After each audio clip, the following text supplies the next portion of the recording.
All right, we got some special guests that are going to be coming on here in just a few moments. I've got Tarantula. That's not it. Tom Patterson's going to come by. Frank Somma's going to come by. A few other people. So we're gonna have a lot of chatting going on. Is that a thing? But before we get into that, I do want to thank the sponsors of today's show. And our first sponsor today is no stranger to the podcast, and that is our friends over at Arthropod Ambassadors. Now, their aim is to support others interested in bugs and the well-being of arthropods around the world. They're working on spreading education with resin art, the mobile bug zoo, and informational YouTube videos, as well as a recent new line of stickers and pins. From compost-enhancing roly-polies to alien-like top predator mantises, arthropods come in all shapes and sizes and are waiting to teach us more about the Earth that we all have in common. So if you're looking for a mantis, jumping spiders, isopods, roaches, or assassin bugs, head on over to arthropodambassadors.com and check out what species they have available. You can also find very helpful care videos for your pet mantis, scorpions, vingaroons, isopods, tarantulas, and other arthropods on their YouTube channel, also called Arthropod Ambassadors. You can also follow them on Instagram and Facebook and stay up to date with any new content or species that they may have available in the future. So a huge thanks to Arthropod Ambassadors for sponsoring this podcast. And if you want to learn more about them,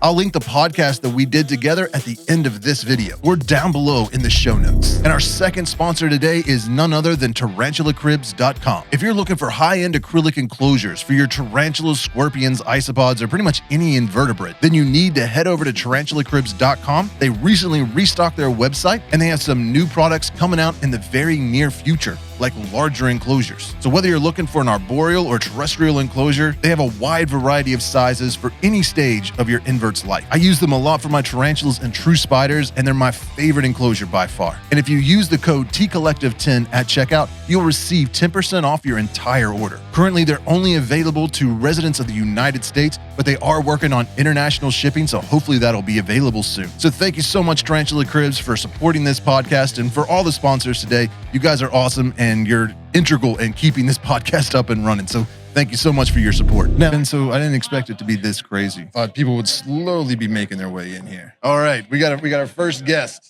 Our first guest today is Dr. Linda Rayor from Cornell University. All right, so thank you for coming on.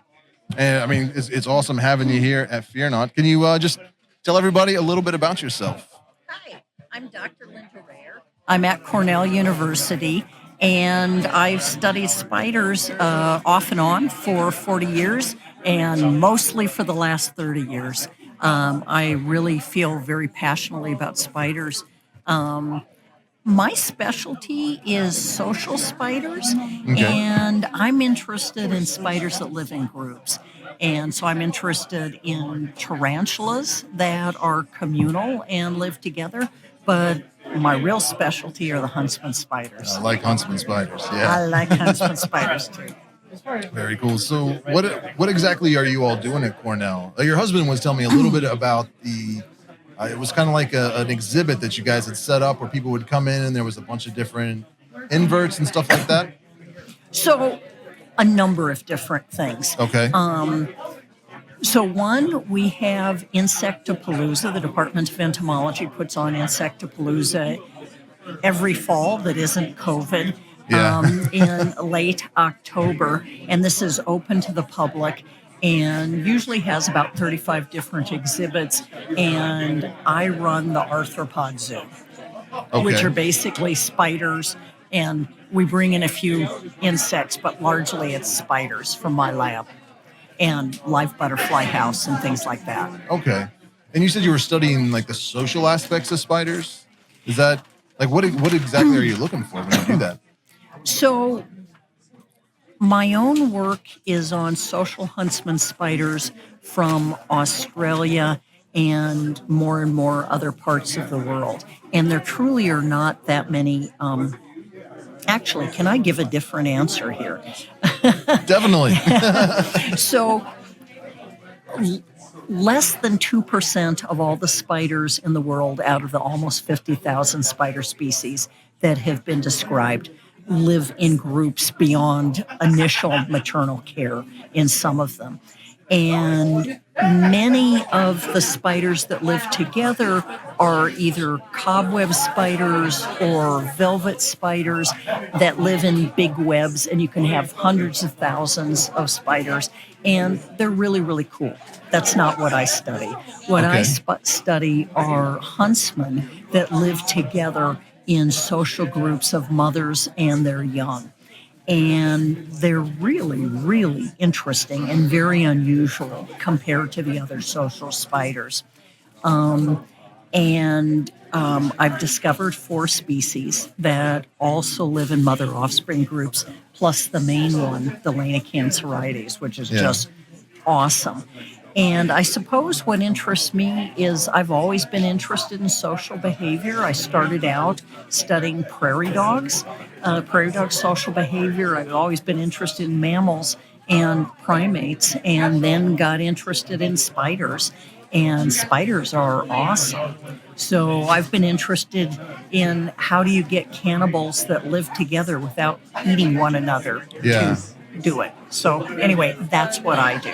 Okay. Have you, is it just you that studies it, or is there like a whole, do you have like a bunch of students that are also studying as well? Or? Right now, I primarily just have undergraduates who work with me, although I have had great graduate students who have done work with me on the spiders. There are not that many people in the world who study social spiders, and almost all of them are women for whatever reason. That's interesting. Women are dominating the social spiders, and actually women professionally are dominating studying spider behavior for whatever reason. I don't know. That is interesting. Now, is it most of the studying, does it take place like in a lab? Or do you like go out on location and kind of view them in nature? So what I do is I try to combine the two. So most of my work has been in Australia, or most of my recent work has been in Australia. And I do field work and I collect spiders.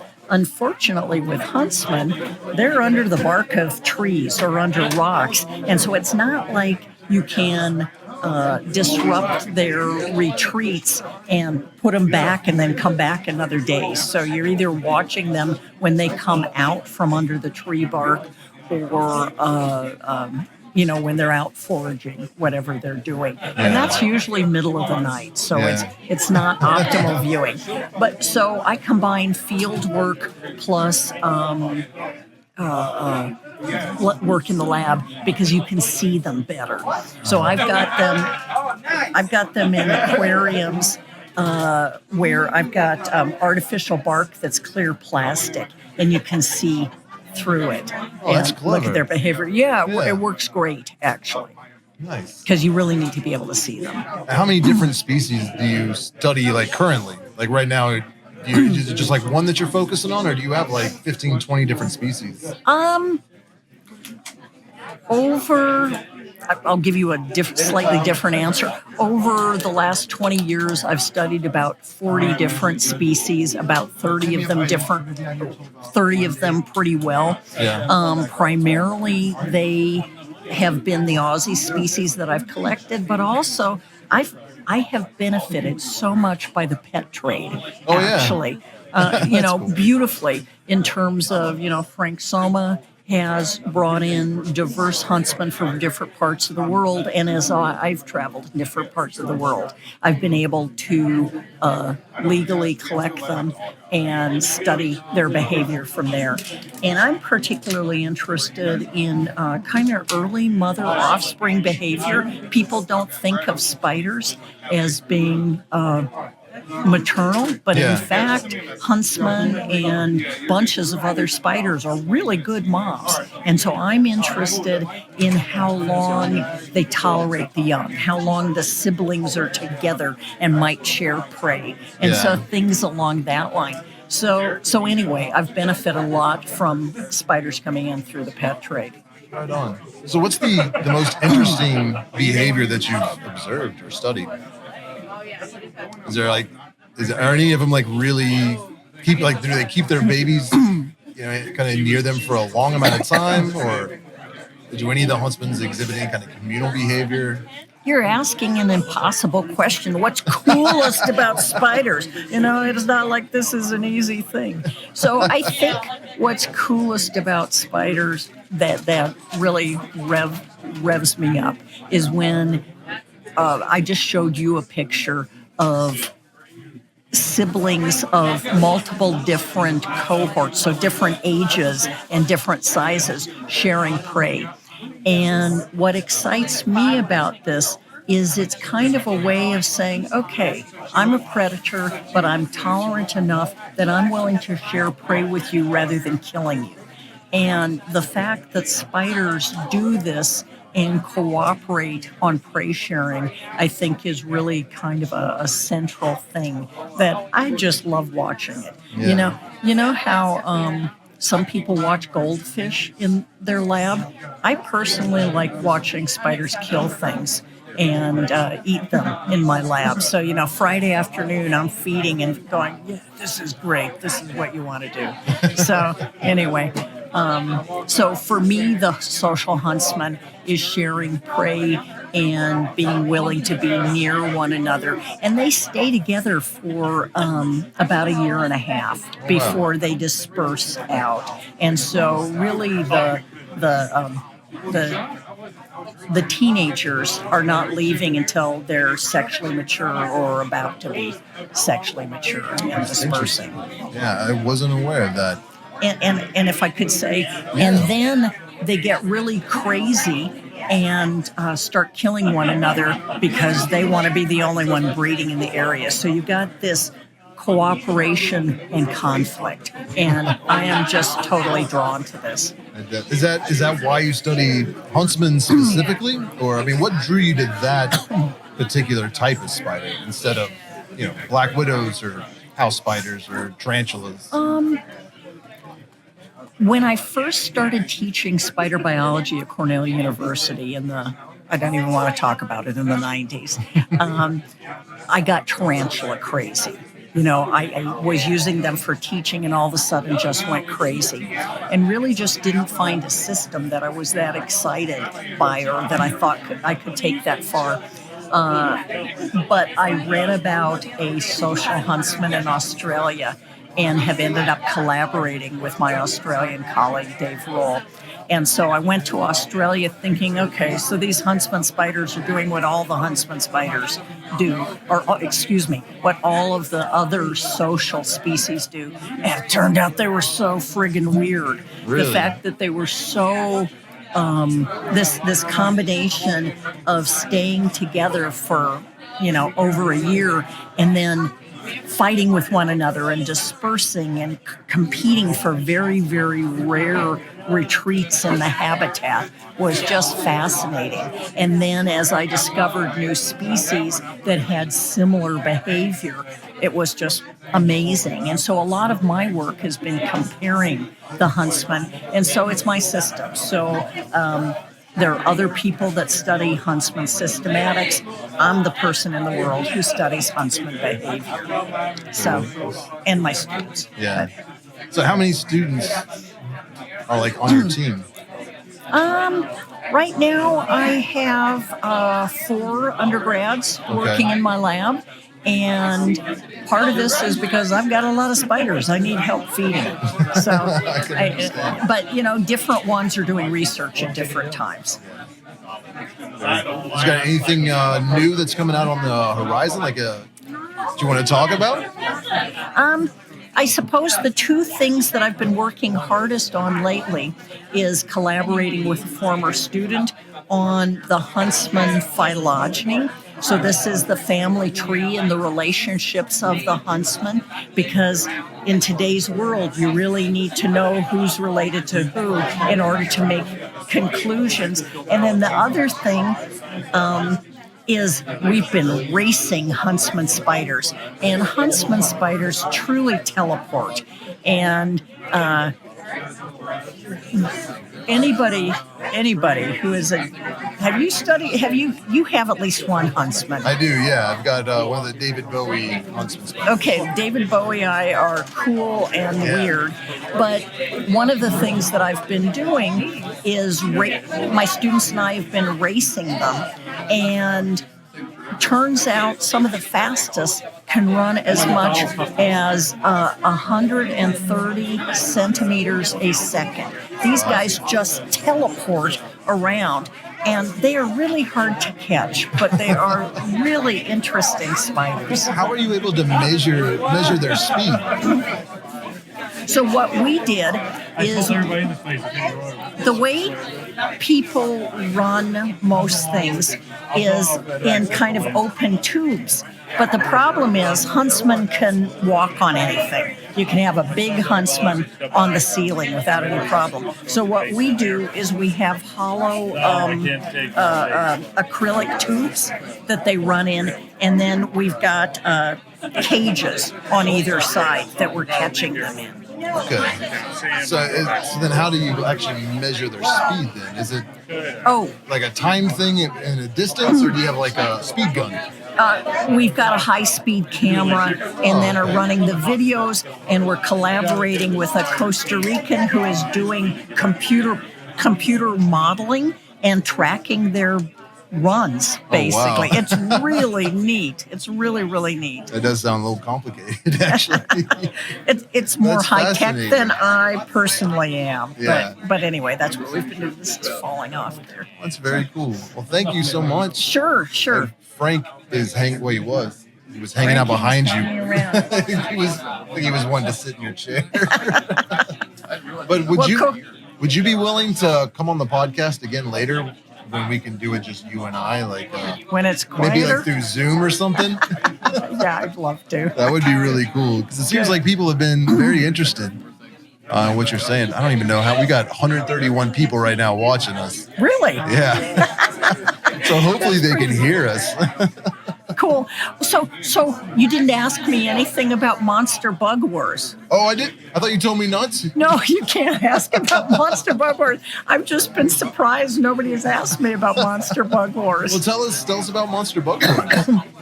How did it start? Well, exactly. First, tell us what it is. Can I and how it assume? started. Okay. So Monster Bug Wars was produced in 2011 and 2012. Okay. And I'll give you a slightly longer answer if you don't mind. So I was asked to be in a video about Australian spiders, and they wanted a pretty woman to talk about spiders who had an American accent. This was key for them. And it was a really interesting film because some of us were on screen just kind of talking about whatever we were talking about, and other people were less animated and were pretty stiff. And so about a year later, I got a call from Discovery and the production team in Australia asking me to be in the video. They wanted me to do a pilot, which turned into Monster Bug Wars. And it was super because 1 year it was filmed in Australia, 1 year it was filmed in Costa Rica. And I am sad to say that I did all of my end of the talking at Cornell University or in Sydney, Australia, when I was visiting. But they would often send me video clips and say, okay, what's the biology happening here? And it was really exciting because I could be a biologist and make sure that they were using the right biology. And the photography was just bloody amazing. Yeah. And so it was really exciting. And last night at dinner, people mentioned that lots of you have watched. I haven't seen all of them. I was in it. Yeah. And this is the show that's on Discovery, right? Where they'll have like two different kind of like inverts or something. Right. And they essentially list their stats, and then so kind of they're battling, but they're doing it right. They listen to me. It's good biology, and so some of it is arthropods fighting it out, but some of it is really kind of what they do in their own lives. And Alan Henderson, who is a spectacular macro photographer, was wrangling the animals in Australia. So this was and Costa Rica. So anyway, it's an interesting show. Definitely. That I'm proud of anyway. Yeah. I think I think my kid was the one who first turned me on to it. He was like, you should do a video like this, and was showing it to me. And I was like, that is really cool. I really like the graphics and stuff in it too. The graphics were awesome. Yeah. So anyway, I don't know if that's what you wanted to hear about Monster Bug Wars. Definitely. But it was really a fun thing to be part of. Yeah. That I've been on television in various things and kind of gone, man, this is just, that you talk for 20 minutes or you talk for an hour and they use a minute of it. Yeah. And Monster Bug Wars, I basically just liked doing it. I liked the crews. I liked the producer. It was a fun thing to do. And I think one of the big things that's important to me is outreach and getting kids excited about science. Yeah. And spiders are really charismatic microinvertebrates. They're really charismatic. And the way I was thinking of it as Monster Bug Wars was big time science outreach. Yeah, definitely.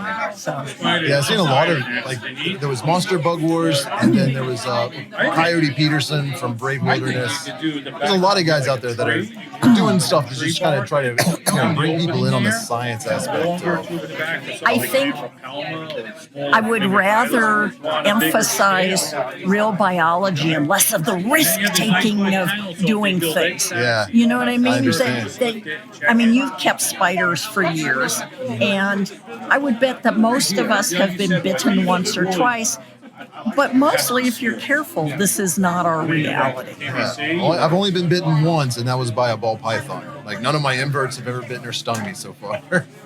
So it's 21 years now. No incidents. Okay, so I've worked with spiders for 30 years, and I've been bitten 12 times, and 4 of those times it actually hurt. Yeah. Or, hurt and lasted beyond that first day. Yeah. But you're probably a lot more hands-on with your spiders, that you're studying them and doing research. If there's a huntsman running across the forest floor or running across my lab, I gotta grab it. So, it's a trade-off. Yeah. My hubby is tall, and so he gets the ones that are up on the ceiling for me. Oh, that's nice of him. Well, it's been very nice meeting you. Pleasure talking with you. I know Frank really wants to get on here before he goes to the beach, so I have to get him real quick. Thanks. Happy to talk with you. All right, so I am back, everybody. Everyone say hello to Frank. What does it say? The real Spider-Man. I knew she had some kind of funny thing on there. Here's some headphones. Oh, wow, okay. So fancy here. Oh, yeah. It's exactly like the Joe Rogan podcast, except I'm not funny at all. Let's just get a little bit closer to the mic there. All right. So, Frank, you are from New York. Yes. I've heard. So, I'm sure everybody knows about you, but can you just tell us a little bit about your business and what you do? How it all began? Yeah, we'll start there. Okay, second grade. Okay. That's going way back. Yeah, I was collecting spiders in my parents' backyard, and, everything just blossomed from there. So 17, 18 years old, I started working with reptiles. And the spiders always held a certain interest for me. Okay. And so I started working with tarantulas. Now, a lot of people today know me as like true spiders, huntsmen, widows, jumpers. But I started with tarantulas and, amassed a collection of probably 100 or 200 spiders, which nowadays it's nothing. People have like that in their closet. Yeah. But back then in the 80s, there was like 5 species available. There wasn't, you had pink toes, you had Haitian tarantulas, rose hairs, red knees. And so I started, collecting, and in the early 90s, I started getting magazines for overseas, like invert magazines. Okay. Like what was like the BTS Journal, or not the BTS? It was called Invertebrate International Magazine, and in the back it had a bunch of classifieds. And I saw like Holland and Germany and all these places that had these great species and these great price lists. And so I got my import license in 1994. Yeah. And I imported from Holland, and it was all for myself. It wasn't for business. It wasn't for, retail, wholesale. And I got, I found out how to import. I got my import license and went to the airport and did the whole thing. It was like, oh my God, Yeah. And it was a big box of tarantulas and a whole bunch of different spiders, mantids back then, because we were allowed to import them. And it was all for myself. But then I found that importing, the costs are adding up. Yeah, I can imagine. And I was bringing these boxes. I'm like, oh my God. Well, back then it was like $500. I'm like, oh my God, it's cost me $500. And I was like, okay. So I started posting things on the boards. There was no social media back then. Yeah. There was no Facebook, Instagram. It was just, internet. Yeah. So you're talking about arachnoboards, right? Arachnoboards, Okay. petbugs.com. Okay. Which was before arachnoboards. And I started posting different things. And, sometimes I'd have people buying things, but there was no interest in, the oddball stuff. Yeah. Everybody wanted red knees. Everybody wanted Goliath bird spiders. So, and from there, it just I started importing more and more, and started importing Poecilotheria and all the different species of tarantulas, and it became big business. Yeah. Yeah. When would you say it kind of took off? I mean, was that like 2000 or before then? If the old timers remember Brian Capiz, Arachnocentric from Chicago. Okay. Brian was probably one of the first people to really start actively importing and selling, tarantula captive bred slings. Okay. And so I guess that was in the mid '90s, and I started really getting busy in the late '90s, early 2000s. Okay. And that was the shipments coming in were 1,000, 2,000, 3,000 tarantulas, which nowadays that's like a small shipment. Yeah. And back then it was like, wow, Yeah. big shipment. And I started wholesaling out to a lot of the big names back then, Swifts and Vertebrates, and a whole bunch of different names. So, and then in I guess 2010, I kind of faded out with the tarantulas and got more interested in the true spiders. So what was it about true spiders that pulled you away from tarantulas? Or what was it about tarantulas that you got bored with? No, I didn't get bored with tarantulas. No. No, tarantulas are great. No, I just always like the web building spiders and, the net casting spiders and spitting spiders. So it was just more interesting habits for me. So I started working with them and found a big following and a lot of people interested in them. And that's pretty much how it goes now. I'm still doing that today. But and now you have what's it called? The New York Insect Zoo. That came Okay. up. Okay, so I got calls from schools. I was on a radio show in New York, and I was in the newspaper, and I think a news station I went on. And I had some spiders and some insects with me, and 2 days later, I had schools leaving messages on my phone. Yeah. And that just grew and grew. And before I knew, I had 100 schools I was going to. 5 schools a week, 5 classes a day. Wow. Doing presentations and lectures for kids. So, and I call myself the Insect Zoo because I've always worked with a lot of other different inverts. Mantids, beetles, all different things. Scorpions, amphipygids, solifugits. So it wasn't just spiders. And so I started going to the schools, and that's how New York Insect Zoo came up. Right on. And I enjoy doing that. I mean, It sounds like it's turned into a full-time job. It was. After I retired from the fire department, it was full-time. Yeah. Yeah. Until COVID hit, I guess. Yeah, last year was not a good year. Last year it was how many schools I went to? I went to 0. It was a big mistake. Hopefully next year will be better. But I've been working on a few TV shows. I can't mention names or titles of them. It's a non-disclosure agreement. So next year those shows will be out. Oh, that's exciting. Yeah, on some major networks. And very cool. Yeah, and I enjoy the educational aspect. And my sales are, I'm not a big advertiser. How do people find you if they're looking for Facebook? Facebook? Or Google my name. Okay. So just Google Frank Somma or Frank Somma Spiders. Or, okay. Yeah, they'll find me there. Right on. Yeah. So, but I mean, is it mainly true spiders that you're selling, or do you also have like tailless whip scorpions? Tailless whip millipedes? scorpions, not too much with the millipedes, a lot of native species of millipedes, centipedes, a lot of different species. Scorpions I've gotten into big time recently, but mainly true spiders, and a few tarantulas. But obviously tarantulas, we have a lot of other great people doing tarantulas now down here. Fear Not Tarantulas with a grand opening. Yeah. You can see it's packed. I mean, this line's been out the door, down the block for hours. Is there still a line? There is still a line. Jeez. And I'm looking at the owner over here, Tanya Stewart. She's staying off camera. She's staying off camera, but it's just impressive here. It's really impressive. Yeah, it's a little mind-blowing. It is mind-blowing. Last night I was worried that not many people were going to show up, or it was just going to be like a slow trickle all day. Right. And then this morning pulling up and seeing a line, like, it looked like the new iPhone was coming out. Exactly, yeah. I actually thought the guys next door had some like sneaker sale.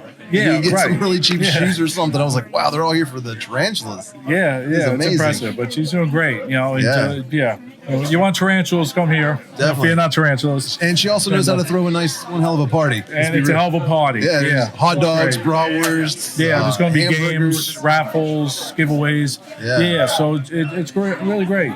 So, I mean, so I'm really just doing the true spiders mainly. That's very I still cool. have tarantulas, a modest maybe 100 to 200 tarantulas, small number. What's a good true spider for somebody to start off with, especially if they're transitioning from tarantulas? Transitioning. I'm going to recommend, if you like web builders like Colcocania, the crevice weavers, really interesting, long living. 5 years, 6 years for a true spider, which is pretty long. Yeah. And then maybe some of the huntsman spiders, like Heteropoda venaturia, can be fast, but really interesting and good growth rate, good size, visually, out in the open, But there are different parameters. You have to, like certain conditions you have to meet with different true spiders because there's a lot more species. Tarantulas, you have 800, 900 species. Yeah. True spiders is, Arachnimorphs is, 40, 50,000 species. Oh, wow. So we have water spiders, fishing spiders, crab spiders. So the conditions are a little slightly different. Widows are very easy. And everybody's thinking widow, oh my God, they're dangerous. They're venomous. All spiders are. Except for one small group of Euloborids, small feather-leg spiders. But they're not aggressive. They're not defensive. Widows, Latrodectus, will generally drop from their web, or they'll go and hide. They are strictly web bound. They're clumsy when they're out of their web, but they're great captives. You can put them in a jar. They'll build a web, toss in a cricket. And there's lots of different species. I've worked with Latrodectus elegans from Thailand, which we call the Hellfire Widow. It has like racing flames on its back. Nice. And redbacks from Australia with the red stripe. And then you have white widows from Jordan and Israel, which are pure white. Never seen those. Yeah, it's a white-black widow. Wow. I'll have to check that out. Yeah, beautiful spider. So the widows, you have a lot of different species. Huntsman spiders, tons of species available in hobby. You have Holconia from Australia, the abandoned huntsmans, and David Bowie, Heteropoda David Bowie, just bright orange one. I love that one. Beautiful spiders. I think Tanya has some Heteropoda bowii here, which are big green, 6-7 inch leg span species. And jumping spiders, you have Phidippus regis, the regal jumpers, which are also nice pets. They're very interactive.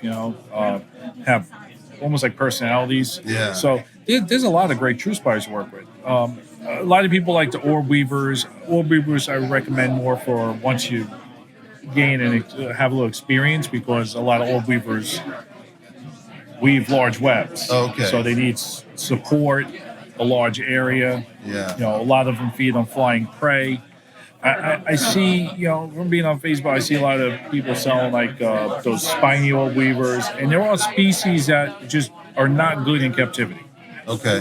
Like spiny orb weavers, it's just not a good spider. They don't build webs in captivity, so the spider starves to death. Oh man. Yeah. So, I've got a lot on my front porch. That's like orb weaver central. I don't know if it's the spiny ones, but I know that there's. Oh yeah, they love my front porch for whatever reason. A couple thousand species of orb weavers. I mean, they're great spiders, but those I recommend more once you gain a little experience.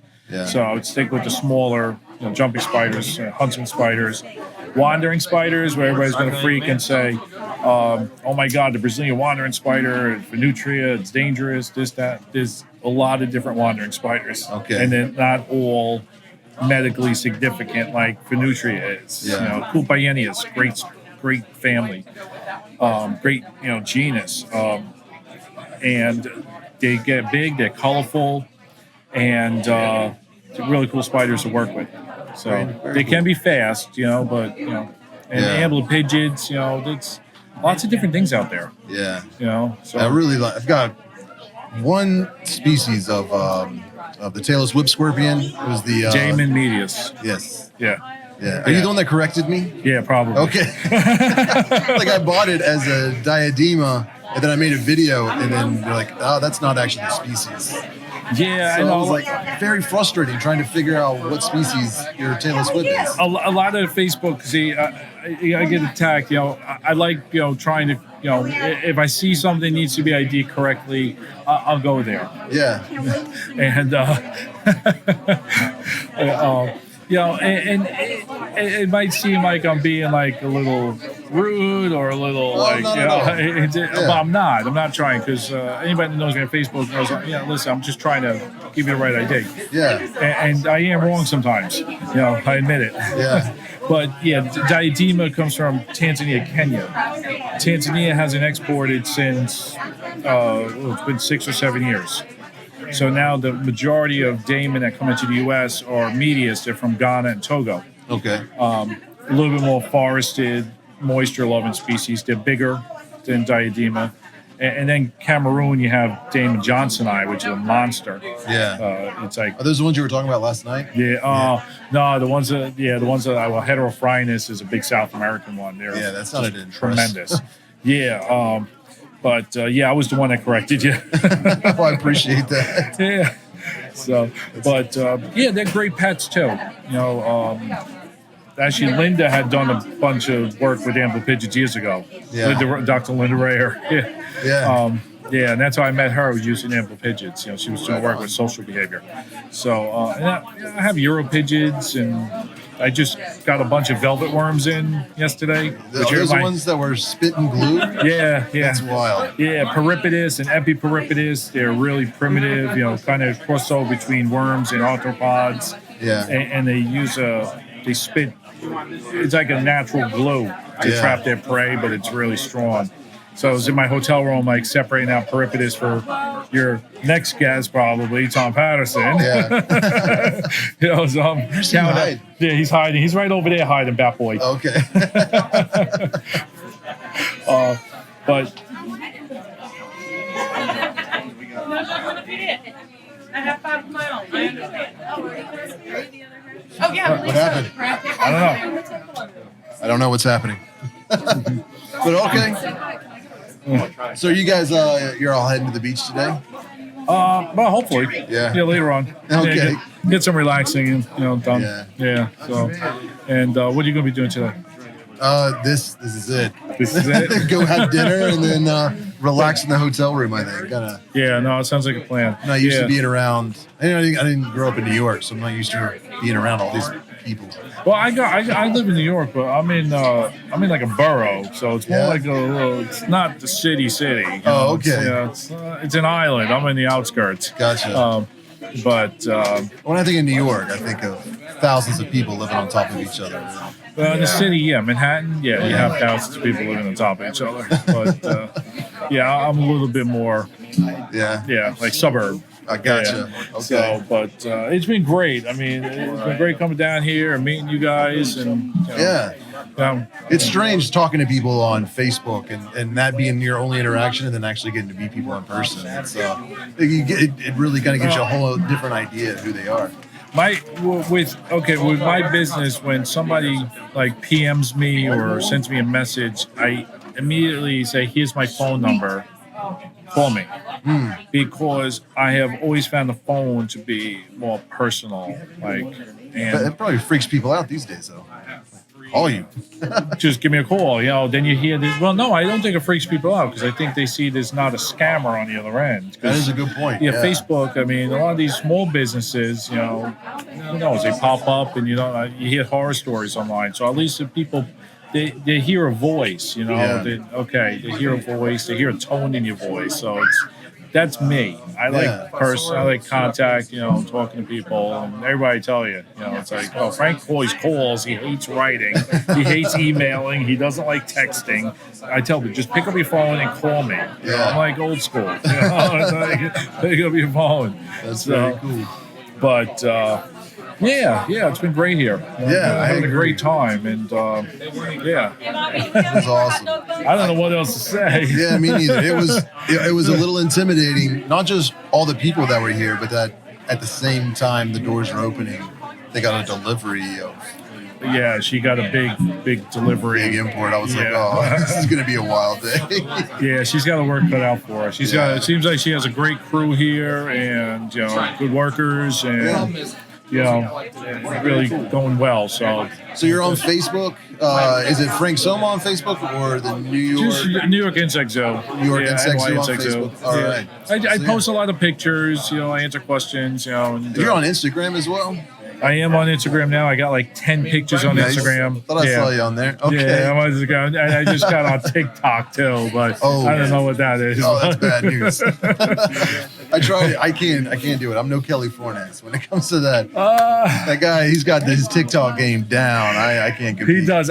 You know what? I did one video on TikTok. It's really funny because my girlfriend's like all into. She knows how to do this stuff. And I did a video, and I have a black Egyptian solifugid, one of the camel spiders. Yeah. And it's chewing up a roach. Like they're very hyperactive, and it's chewing up a roach. Like, and so I put in the song "Eat It" by one of these old '80s Weird Al Yankovic. Yeah. And I have the TikTok, and it says "Eat It," and you see the solifugid just chewing away on it. So it was, I was messing around with it. So, I know you're like incredible with this here. I do what? I said you're incredible with all this stuff. Oh, yeah, thanks. Stuff here. Yeah, it's a little messy at the moment, not very organized, but yeah. Well, it's hard. I appreciate you coming on. Well, I appreciate you having me maybe we can on. do this again some other time in the future where there's not so much noise and actually get down into some scientific talk, if you don't mind. I would love that. That would be really cool. That's right on my alley. Yeah, and it'll just be like talking on the phone, so it'll yes, absolutely. Thank you very much. Thank you so much. All right. Appreciate it, everybody. Be sure to check out Frank Somma on Facebook or just Google Frank Somma. What was it? Frank Somma Spiders? You just put in Frank Somma Spiders, just type it in, and they'll find a bunch of articles. Right on. Yeah. Very cool. You're going to ask questions in dead spots? Yeah. We're going to get real controversial. I'm just kidding. All right, so we are back, everyone. If you don't know who was sitting here with me, then you probably are not online. But this is the famous Tom Patterson. Tom Patterson hates your guts if you're on Instagram. So everybody say hello. How's it going? There we go. Trying to get you in the shot a little bit better. There we go. So you are from New York as well, right? You're up there with Frank? Yeah, Long Island. Right on. So how did you start your journey in arachnids? I was always into reptiles and stuff as a kid. And, I always wanted a tarantula, but Mom would never let me have a big, hairy, gross spider. I can relate to that. So, when I was old enough to buy one, I did, and it was a changing experience buying that first spider. Like, if I knew what was going to happen, 25 years later, how many spiders I would get and obtain. And, so how old were you at that point? I was probably like 16. 16. So what was the first tarantula? Was it a rose hair? Rose hair. Yep, Yeah. Plastic roll of rose hair. This guy in the pet store had put on these thick, leather gloves to catch it and put it in a box. He had it on corncob bedding, sponge, everything that, you would hate.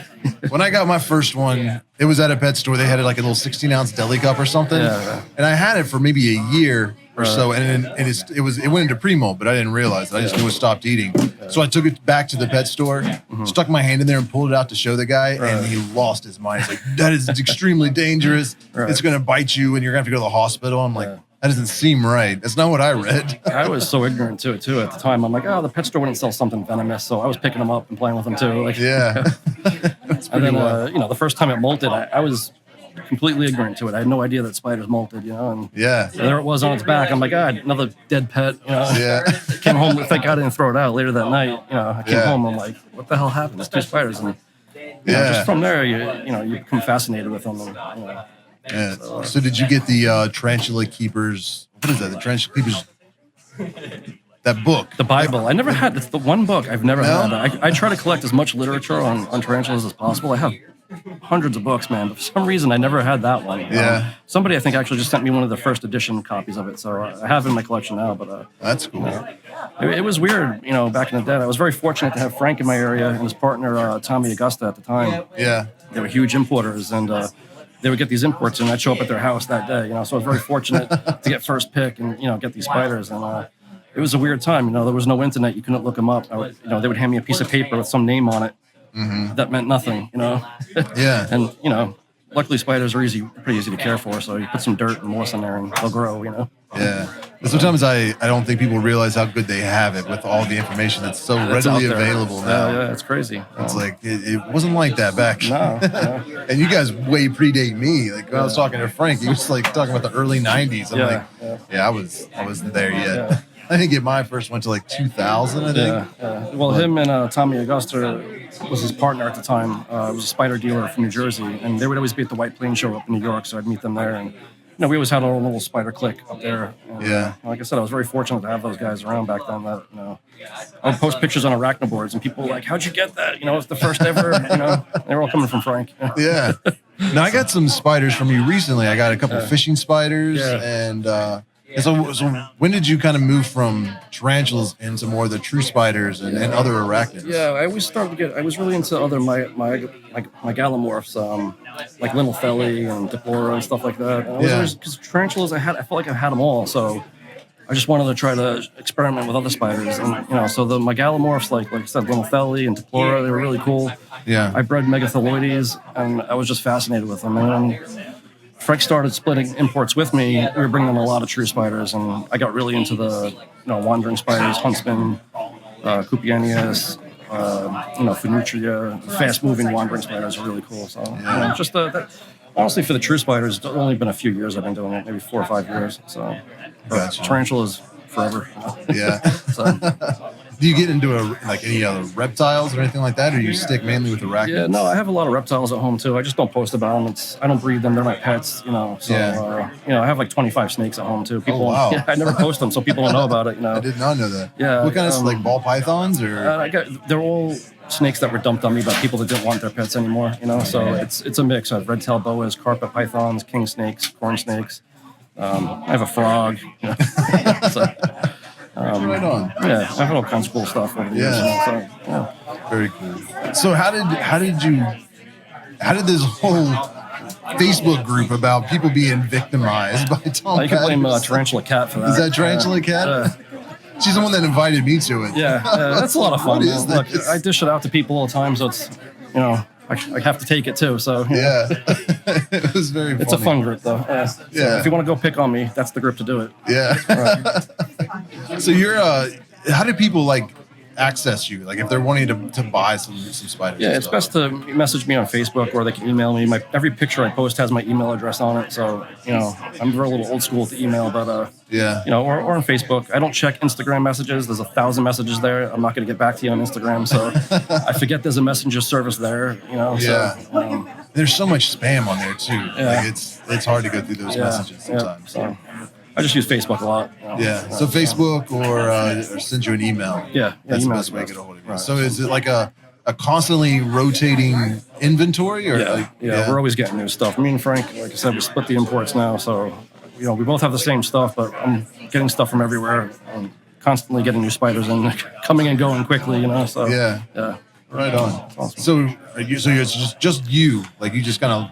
Yeah, I do it all by myself. I work a full-time job on top of it. Oh, wow. I don't have much of a life outside of it, but every night I come home and I'm taking care of spiders and feeding spiders and building boxes and printing FedEx labels and wow, all night every night before I go to work all day. Yeah, that sounds like a lot, man. How do you? Like I said, I don't really have much else to do. So yeah, especially this past year, because you're in New York City, right? So you guys were locked down. Yeah, no, I'm on Long Island. Long But Island. It was the same thing in New York. Like, we're still shut down up there, I feel like. You can't really do anything.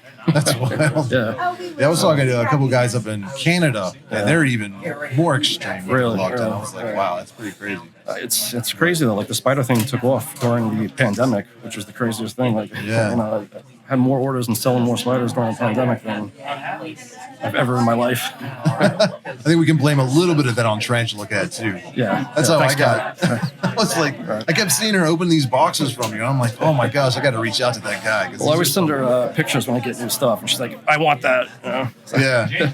I send her all the cool stuff. All right, Kat? You know that. So the velvet spiders, do you have any of those right now? Or? Yeah, I brought some with me if anybody wants one. Oh yeah, I want one. I got them back at the room, but Nice. yeah, that was like for a year because of Tarantula Cat. People beat me through the head for these things, and finally they came in. They're expensive though, and they're very tiny. But for Yeah. a true spider, they grow very slow. They're long-lived, which is cool. You know. Yeah. So when you say they're very small, are we talking like a centimeter or two, or?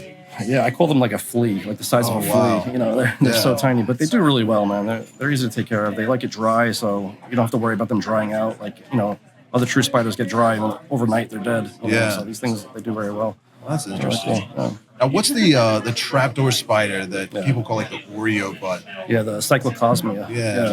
That was that you that brought a bunch of those in? Yeah, well, I had the Chinese one recently, but sometimes I get the Florida ones in. The people don't know they're from the U.S. too. I did not realize that. I Yeah, thought they down were in only Florida, Chinese. and Alabama, they don't get quite as big as the Chinese one. So usually people want the Chinese one, but you would never know the difference. They look exactly the same. The pattern on the abdomen's a little bit different, but you know, really cool. But it's a trapdoor spider. You'll never see it. So you know, Yeah.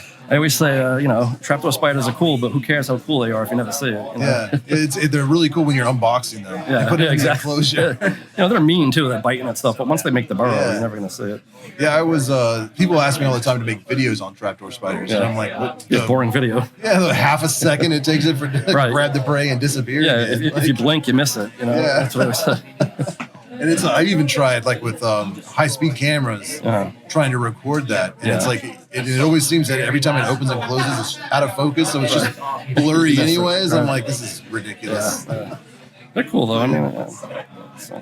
Right on. So do you have any problems with like friends coming over to your house with all those arachnids and stuff? Or are they No, I mean, acceptance? yeah. I don't have a lot of friends anymore from all the abuse on Facebook, but no, I mean, look, people know what they're getting into when they're coming over, you know. So Yeah. All right on. yeah, so.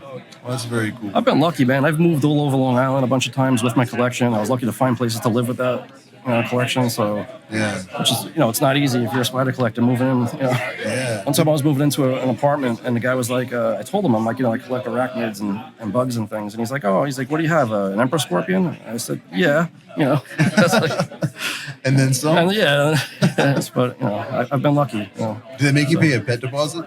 Not in the places I've had, no. That's no, cool. so, yeah. Yeah. What do you do if they're wanting to like fumigate or something like that? Like, how do you protect your arachnids? Just close the windows and don't let people down there. You know, Yeah. So, yeah. I've been lucky, you know, with that. So. Yeah, like, people ask that all the time. Like, we got fleas, or the landlord's coming in to spray for bugs or something. Like, is it going to bother my spiders? I've never really been in apartment buildings where they can just do that. You know, it's always been like somebody's like house and renting out part of the house. So okay. I've always been lucky with them. You know, giving me a heads up when they were doing stuff like that. So, Right on. Very cool. Seeing if anybody was had anything to ask. See if they have anything nice to say. Yeah. Actually, Tom, Instagram ignored. Sorry. I'm bad at that too. Right. It looks like people are just excited to see you. Yeah. I wish you all could have came down. It was a good time, man. This is crazy, man. Lady Geckofoot says, "Greetings, Tom. Donation towards your website. Huge thanks to everyone at FNT, TTC, and of course Tom for everything you do." Thank you. Very cool. And this is not Tom Moran. I think we should point out. I was actually going to have it printed on the back of my shirt. I'm not Tom Moran. You know? I see that all the time on Facebook. Yeah, he made a video about it, like a whole long video about describing I'm not Tom. You know, he's Tom Moran and I'm Tom Patterson, but people see Tom and they just assume we're the same person. You know? Yeah. So how did the bad boy thing go? Because it seemed like that was your profile picture for a while, and then all of a sudden 100 people were doing it. I was like, what is going on? Yeah, I just stole it from the World Weekly News, which was an old tabloid a magazine that you would see in the grocery store when I was a kid. And when Facebook started, it was the most obnoxious picture I could find to make as my profile picture. And then, one day somebody in a group somewhere stole the picture that I stole, and they used it for their profile, and it was confusing everybody. It was just like, there's two Toms now. And then 1 week, like, everybody just changed their profile picture to this. So it was like, very, very confusing to read things on Facebook. I can imagine. Right. So you got you don't have a website though. It's just your Facebook group. So anybody wants to get in contact with you, just check out Tom Patterson on Facebook. I am working on a website. It's not out yet. It'll be around, but there'll be more on that later. Yeah. I'm getting it because your mods are always booting me my recommendations off your. Oh yeah. In the Tarantula Collective group. Man. I'm like, the Tarantula Collective is bullying me into making a website. So we actually have a referral link with Squarespace. Yeah. So we're just trying. I'm just kidding. But for now, just message me on Facebook, or they can email me. Like I said, my email is on every picture. If you found a picture that I posted somewhere on the internet, my email address is stamped right on it. So, nice. That's a good way of getting your word out there. Yeah. So what do you have the most of right now? You're excited to get rid of? I have a lot of everything right now. Yeah. I mean, So it's probably the velvet spiders people are really excited about. Yeah. I also just got velvet worms. We got velvet worms in. I don't know if you've seen those. I posted a video. What Frank was talking about? Was it? Yeah. Right. So I posted a video at the hotel room from the other night, and I got back after dinner. There were like 25 messages on my phone about them. They're cool. Oh, wow. Definitely cool. Yeah, I don't think I've ever seen one before. Yeah, they're interesting. They spit this sticky stuff out onto their prey that captures them, and then they go over them. That's wild. That's very cool. I like unusual stuff like that. I'm always looking for something new and different. I'm always trying to take a picture of something I don't have a picture of. I was scoured this shop looking for a spider that I don't have a picture of yet. Yeah. And wasn't able to find anything yet, but there's a lot here, so maybe I missed something. Right. It's especially when you go back there. Right. Like it's overwhelming. That's what I told Tanya. I felt so good looking at your collection because I don't feel overwhelmed anymore when I go home. I'm like, it's not that bad, Yeah. Well, unfortunately, she has a whole team of people helping her. Yeah. Like, I was like, somebody actually sent me an email once, offered to be an intern, and I was like, I'll do all your grunt work, I'll clean the cages and feed everybody, and I'm like, legally, I don't think I can have an intern. Like, you guys don't have to get like school credit for something that like and be an actual business. I was like, that's just free help. Yeah, I was like, I mean, if you just want to come be a slave, I guess. That probably wasn't cool to say, but whatever. If you want to work for free, but then it's also same with you, like. It's in my house, and I'm kind of weird about just letting anybody over. Right. Yeah. But maybe one day. But thank you so much for coming on. Man. Right. Everybody, Tom Patterson, the man in the flesh. See you on Facebook. Yeah. All right. Well, thank you so much, man. I appreciate it. All right. Take it easy. All right. We'll be back. I got one more guy coming on to talk about Cobweb Castles. It's a new enclosure coming out for true spiders. And I just saw him walk out the front door, so I'm going to see if I can grab him real quick. Actually, no. He just went over there. So let me grab him, and we'll be right back. We're still here at the Fear Not Tarantulas grand opening, Tarantula Collective Meet Up. And we have Elliot Stanton here from Cobweb Castles. Just put on those headphones there. All righty. And just talking to the front of that mic there. Try to get as close as you can. Okay. Oh, that's perfect. All right. So welcome to the podcast. Thank you for having me. So I've been seeing your enclosures popping up. I see, who was it? Tarantula Haven just posted a video. Somebody else did. Russ from Aquarium X. Yep. Yes. Yeah. So somebody actually was just asking about. There's one right over my shoulder here. Yeah. It's all webbed up. They want to know what spider is in there. It's Cucocania hibernalis. Okay. Southern house spider. Okay. So what got you interested in that species? So I'm kind of coming at this not a tarantula keeper. Okay. So came to connect with you and just the tarantula, fan base to really see if you guys would like something like this. Okay. Basically, this started when I was a little boy. I grew up down in Florida, and they have these spiders everywhere. I mean, if you go in a barn or an old building or look up in a shed or something like that, they're out there everywhere, and they make these big webs that go to a hole. It's a crevice it looks like a funnel. Uh-huh. So when I was a little boy, I'd catch little crickets or grasshoppers or whatnot, and I would throw it in the web. This cool-looking black spider would come out and grab it and pull it back behind the hole. Okay. And that got my curiosity going, and just, it kind of fostered an interest in insects in general. So, I'm older and wiser. Looking back, I should have gone into entomology. That's like my side passion, but it didn't work out like that. But 2007, I started trying to figure out, okay, what's going on back there behind the wall, because I never could see. Yeah. So I started to develop a prototype box that had a separate side chamber in the back, and it had I used a baby food jar as a container. Okay. So basically, the spider could come out to the front, the light side of the container, grab the insect, and go back to the dark side. And basically, it replicates nature, because if the spider feels at home, she feels like she's in a barn. Yeah. So that's how I got started. And, that was 2007. Here we are, 2021. And I'm like, hey, let's try to do this. Let's see. So I just developed this prototype. And is that yours right there? Or Yeah. So if I just grab it, nobody's going to get mad at me, right? Oh, no. Actually, that's Jeremy's or Frank's. I gave both those guys one, but I'm sure they'll be cool. Yeah. So yeah. This is the Cobweb Castle. And you sent me one of these.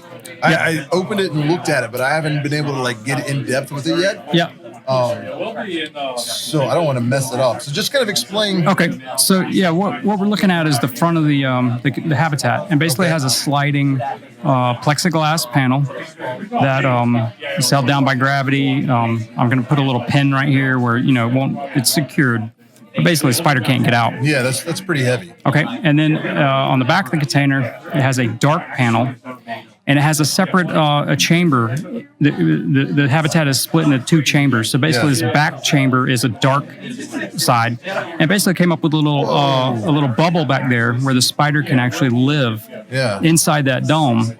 And you close this back, and now she feels she's like in a barn. Yeah. So that's the concept of The spider was a lot bigger than I thought it was going to be. Yeah, they get bigger than that. I've been trying to find some good ones. Wow. That's probably cool. That's probably like medium to large. Let's see if we can get the glare off that a little bit. Can you guys see that? That is a very big. Move it a little bit closer. Whoop. Yeah, it's hard to see on this lens, but yeah, that's a big true spider. It's very cool. They're really those are the females. They're really docile. Yeah. I will go catch these in the wild and just thank you. Just catch them in a sandwich bag. Yeah. And just tickle the web. They come right out. They think it's dinner, and I'll just grab them out and put them in a sandwich bag. So all these branches here, is that how it comes shipped, or you add those yourself? Yep. So I did these to just give the spider something to reach out and start attaching web. Yeah. So basically, this habitat it's pretty smooth. The wood is smooth. Yeah. Spiders have the same little hooks on their feet when they come out.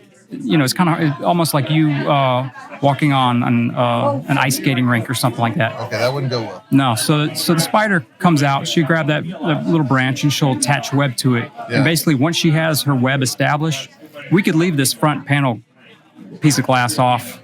I could lay down and take a nap right here by it, and she's not going to come out. Yeah. Because once she has her web established, I don't know how it is in the tarantula community. You guys leave your lids off the top. No, they'll wander away. So these girls, they just want to stay at home. Once they have their web established and they're being fed, they're right at home. Very cool. So that's basically the concept. I'm looking at getting on a Kickstarter launch to launch it. Yeah. And that's why I came here to the grand opening here of Fear Not Tarantulas. Amazing facility. I met Miss Tanya, got to talk to her, and it's just it was a great turnout. The line was out the door. Yeah, it was, and it was pretty cool. So I got to network with some of you guys, but that's what I'm trying to do is launch on a Kickstarter here, hopefully in about 2 months. Okay. A big piece of this also, and what led me to continue pursue this, is that I was able to get it STEM.org certified. So basically, that's when you go into a store, you see the STEM, science, technology, engineering, math. Okay. This is a STEM product. Okay. It comes with a kit. I've created a custom notebook to I'm looking at students. Sure. So they can document, every day they come into class, hey, what did the spider do? Did the spider make some new web? Did the spider finish its meal? And these spiders actually, I'm not sure if tarantulas do this, but they will actually wrap up their dead insect, and they will come and bring it down to the bottom of the habitat. So it's almost like I say they're taking out the trash, really. So they eat the Big Mac and throw the wrapper away and come throw it down to the bottom of to the habitat. So they're kind of self-cleaning. Yeah. So, I mean, I think it's really neat. I mean, I have about 20 of these prototypes in my garage. I've been, feeding them, testing them, just going through the whole gambit. And, my wife cracks the door and is like, you're out in the spider garage again, and close the door back. So, you hand make all of these. Well, I'm having these made in South Carolina. Oh, okay. So I won't be hand making them, but then I have the ability to kind of scale up. I don't know how this is going to be received, and I'm hoping to be the bridge between tarantula fans and keepers, and those people who see spiders and immediately kill them. Yeah. Okay, because I don't have a tarantula. I've never owned a tarantula, but I'm interested in tarantula. I'm interested in all insects, but that's my ultimate goal, is to get people, and especially the younger kids, into insects. I mean, if we don't have the next generation of entomologists and insect enthusiasts, we can't eat because we don't have any bees, because nobody's doing bees to keep take care of bees, and it's like bees are non-negotiable. Yeah. Sometimes I feed spiders to my bees. Don't tell any beekeepers that. But it's like, we have to keep this going. Right. So I think COVID has been good for the spider industry, really, and I mean pets in general, because everybody stayed home. And it's like, hey, let me get something. What's easier than a spider? Right. I can go out of town and leave my 20 spiders in my garage for a week and come back and they're fine. I can do 2 or 3 weeks and they're fine. But that's really the gist of it. I mean, I would tell people, I appreciate you having me on your podcast, and I'm a big fan of your channel and your camera work. I mean, just look at all this stuff you have set up here is like just amazing. You got flies now. And but I mean, you open up that enclosure. Yeah. Hey, free food. What I do if I see I'll tell you this. If I see a fly, I keep a sandwich bag in my pocket. Do you? I'll catch one. I'll open up the bag like this. And you wait till the fly lands, very slowly come down on top of it, and then the fly, they go up, right, to get away. You just close that bag. Nice. Then you tear the wing off, and then it's dinner. That's nice. Oh, man. That. Yeah, you've been messaging me, I don't know, 2 months now, something like that, maybe longer. I'm really bad. Like I tell people all the time, I'm really bad with messaging. No. Trying to get back. So I felt bad. But when you were like, well, I'm coming here, I was like, well, this is perfect. Yeah. I'm just glad to, be able to meet you and connect with you a little bit. Yeah. And so if people want to get involved, you said you're going to launch a Kickstarter. I'm going to launch a Kickstarter. Basically, what I'm trying to do is just, kind of network with the spider, insect / reptile community. Yeah. And then just when I launch a Kickstarter, just have you guys say it's live and let's see what happens. Well, right on. Yeah, I've seen. We were talking about Tarantula Haven. Yep. Aquarium Acts. Yep. There's some other YouTubers that you've also talked to. They're going to be putting videos out. I sent one to Bugs in Cyberspace. Okay. Peter. He's a good guy. And he moved out to Arizona recently, and I was out in Arizona, so there's these spiders everywhere. Yeah. So he's like, let me just catch one and I'll put one in there. Nice. And then Tarantula Cat. Mm-hmm. Also Clint's Reptiles. Okay. So hopefully, and you, if this podcast is good, hopefully we could do a collaboration too. You just let me know. Yeah. But just trying to get some views and some exposure. Sure. And then just point it to the Kickstarter and just see how it goes. So do you have a time frame as to when that Kickstarter will be going? I don't have an exact time frame. I'm trying to do it within 2 months. Okay. I'm really close, and in fact, you're like the last little networking piece to come together. So right on. I appreciate it. Yeah. We'll definitely have to do a video or something. Yes, sir. It's difficult. I don't think people realize how much work goes into launching something on Kickstarter or launching a YouTube video or even a website. Yeah. You know, it's like you just see the finished product and you're like, okay, that was cool. You know, but you don't realize the months of effort that people put in, sometimes years, just to kind of get things up and running. Yeah. That's why, you know, I'm just very appreciative of you taking this time because it's I know how busy you are. I know how much you put into it. But I'm also saying I know how busy you are. Like how much work you probably had to put into research and development, and you know, just getting all the information together, and you know, everything to even start to launch a Kickstarter like that. Yeah. So you're looking mainly to kind of reach out to tarantula keepers, invert keepers, stuff like that. Yes, I mean also go for more educational. That's my hope is you know, because tarantula fans, you know, keepers, you guys can hold a spider. You're not scared of it. You know how to deal with a spider, and you're not, you know, you won't harm the spider. And you kind of have the idea. Necessarily going to a school route, you know, I might have a second grade teacher who, you know, is going to not have the same amount of calm. So might have to kind of deal with that a little bit. But I'm hoping the product can be the bridge between, you know, the dedicated fans and then just bringing the new fans on board. And just, you know, just kind of see how it goes. I like that. Yes, sir. I mean, it's really cool to try and educate and get people more interested in inverts and spiders and stuff like that at an early age. You know, because sometimes it's like we're brought up in society to be afraid of spiders. Yeah. So I think it's really cool to have a product that's going to be out there in schools and can kind of teach kids that spiders are beneficial and an integral part of the ecosystem. They are. I mean, my 6-year-old daughter, I will come home from work and she'll have a sandwich bag and she'll have something in there and she'll say, "Hey, Daddy, I caught this while you're at work and let's go feed it to your spider." Or you know, catch a spider if it's inside and just let it go back outside. That's all. They're really not trying to get you. I mean, you know, culture's, you know, kind of corrupted everybody that they're going to jump on you, and it's just that's not how it is. So they're you know, they're beneficial, like you said. So we got to keep them around. Well, thank you so much for coming on and for making this. Yes, sir. This cool thing. I look forward to it. Thank you for having me. Yeah, I'm definitely gonna have to get one of those spiders from you though, so I can set it up. I got some outside. Awesome. Come pick one out. All right, let's do that then. All right, brother. So thanks everybody. Elliot Stanton, Cobweb Castles, LLC. Cobweb Castles LLC. My website's www.cobwebcastle.com. I just have a landing page right now. If you're interested, you could leave your email, and when the campaign goes, I'll shoot you email, and I'm sure you'll see it on the other platforms and stuff too. So that's the plan. Awesome. So we'll see how it goes. All right. Well, thank you so much. All right. I'll be outside in just a minute. Okay. Thank you so much, Richard. Spiders. All right. Appreciate it. All right. So check it out. It's cobwebcastles.com, right? Yes, sir. All right. Yeah. So if you want more information, go there, put in your email address, sign up for, you know, to get an alert.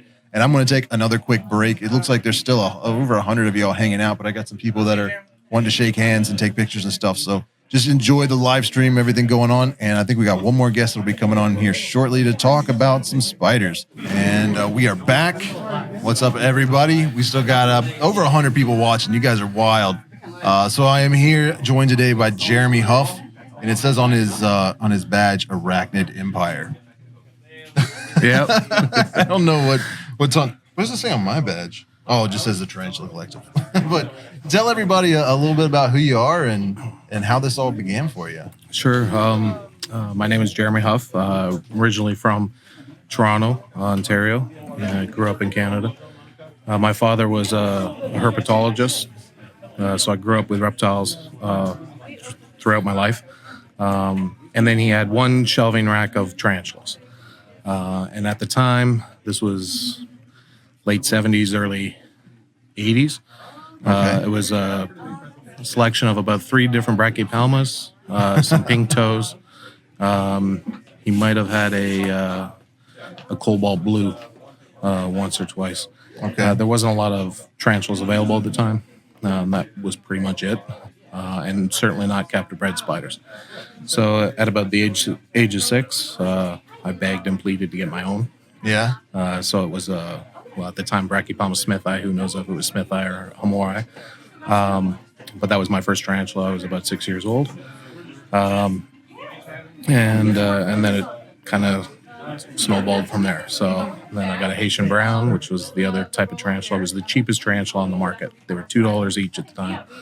In Canada or in the U.S.? In the U.S. But we could buy them in Canada for pretty much the same thing. We were doing imports. So was that the time. Formictopus Canceride? Yeah. For $2. They were $2 for adults. Wow. Brachypelma smithii were $15. Avicularias were $5. Therafosa blondi was still $100. So it was but I got a Canceride. I was probably 9 years old. I got a Canceride in that ended up dropping an egg sac. That was the first time I'd ever had baby tarantulas. Yeah. All these blue babies, gorgeous spiders. And that really got me excited to get into it. And luckily, I had some good friends that kept tarantulas. A good friend of mine bred a lot of stuff, and we were able to trade. And he really introduced me to a lot of the more exotic species. That gave me my first Trinidad chevrons and the Mombasa golden starburst baboon spider, which is what is now everyone just calls OBTs. Yeah. But this is the original one, the golden form, Tarantulas murinus, and it just kept going on there. And I used to buy a lot of stuff from Brian Capiz. He was able to ship to me to Canada. I'd save up my money and order whatever as much as I could to keep the shipping worth it. So I was able to get Versicolor when they first came out. I was able to get Poke Gruffalata and a bunch of things. And my collection grew and grew, and I started breeding a lot of stuff. And in Canada, I was by far the biggest breeder. There weren't a lot of people in Canada keeping stuff at the time. And then I was fortunate enough early on to meet Rick West, who's pretty famous in the tarantula.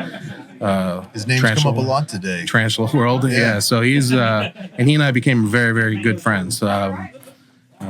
Shortly after I met Rick, my father passed, and Rick really filled that hole, and he became a big father figure for me, and I looked up to him a lot. And then he invited me shortly after my dad died. He's like, "Hey, let's do a trip." So we did a trip down to French Guiana.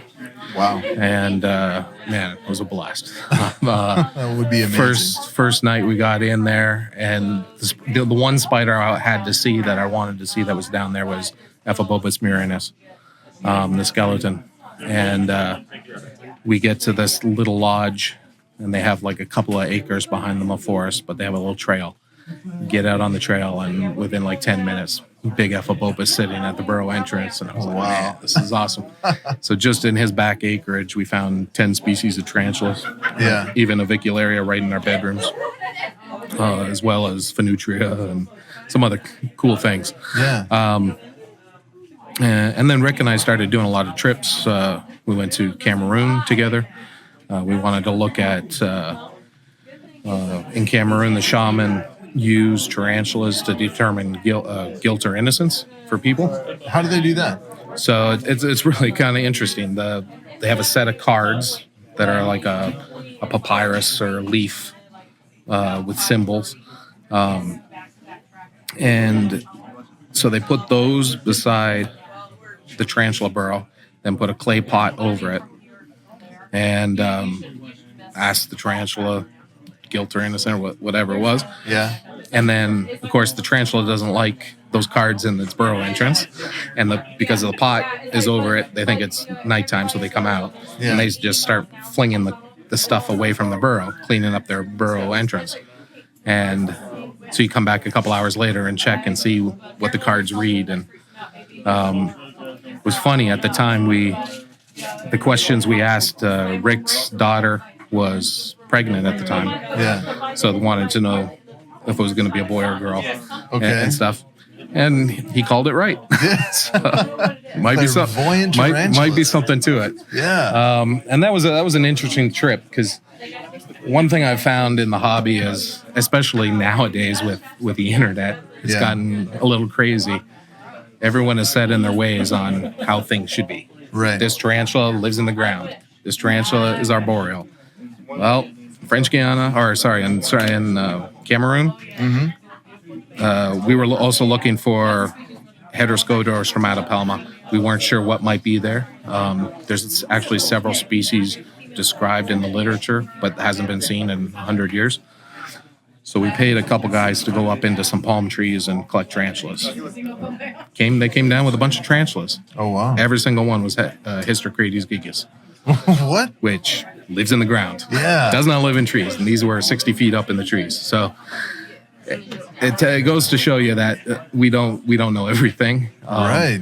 And you see that in a lot of cases. Ephiopus. We collected 4 species of Ephiopus, 3 species of Ephiopus in French Guiana. Yeah. The babies and juveniles of all 3 species are arboreal. They're up high. They're up 3, 4, 5 feet off the ground in the tree bark. They're in bromeliads, but then they go to the ground as adults. And we just saw that routinely in places. You'd find stuff where they shouldn't be here. Yeah. Why are they here? And I've seen it in a lot of different things. So were those H. gigas, were they living like communally up in those trees, or was it like they're pretty spread apart?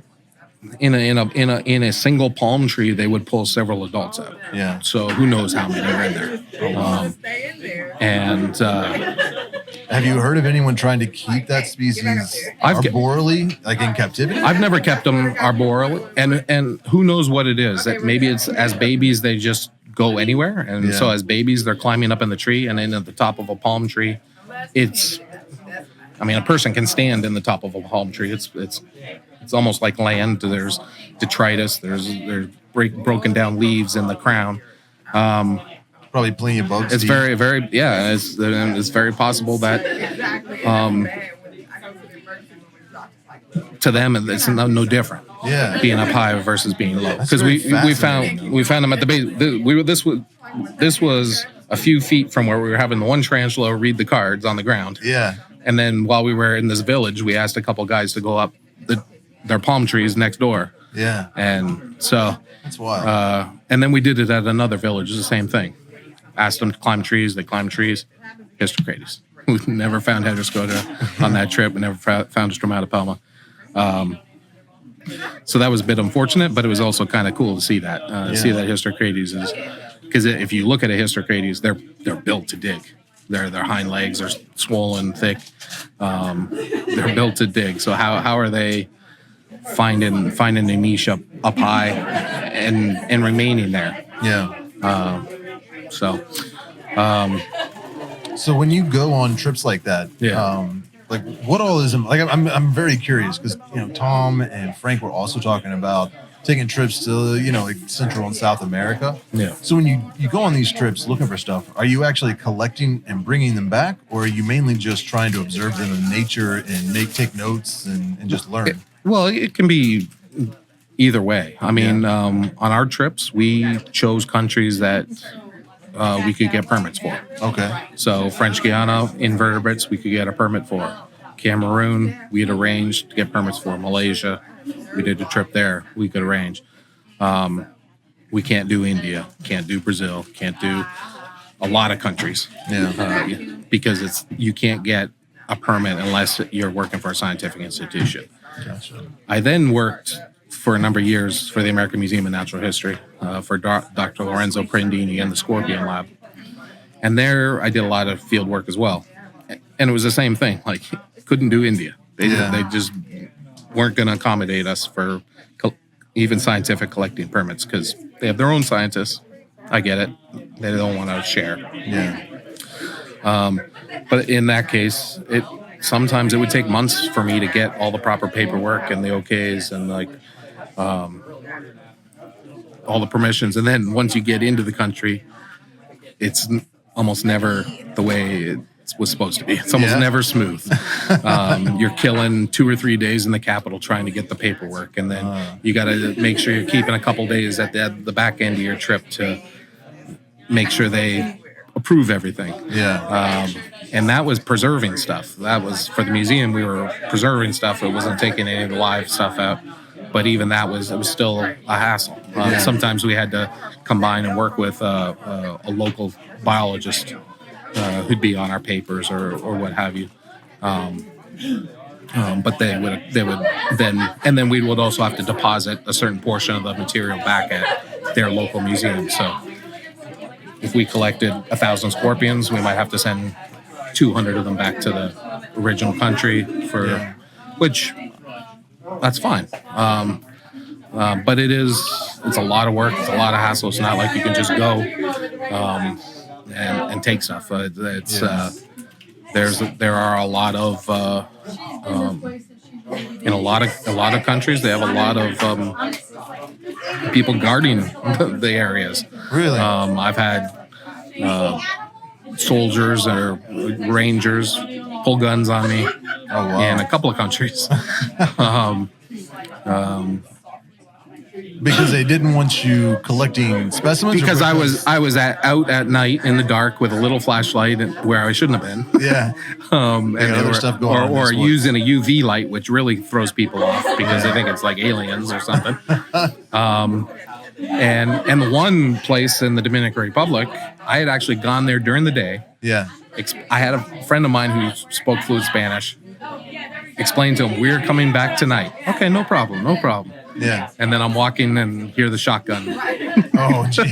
I'm like, but then they kind of were laughing because they knew it was me. But So do you always have to get a guide?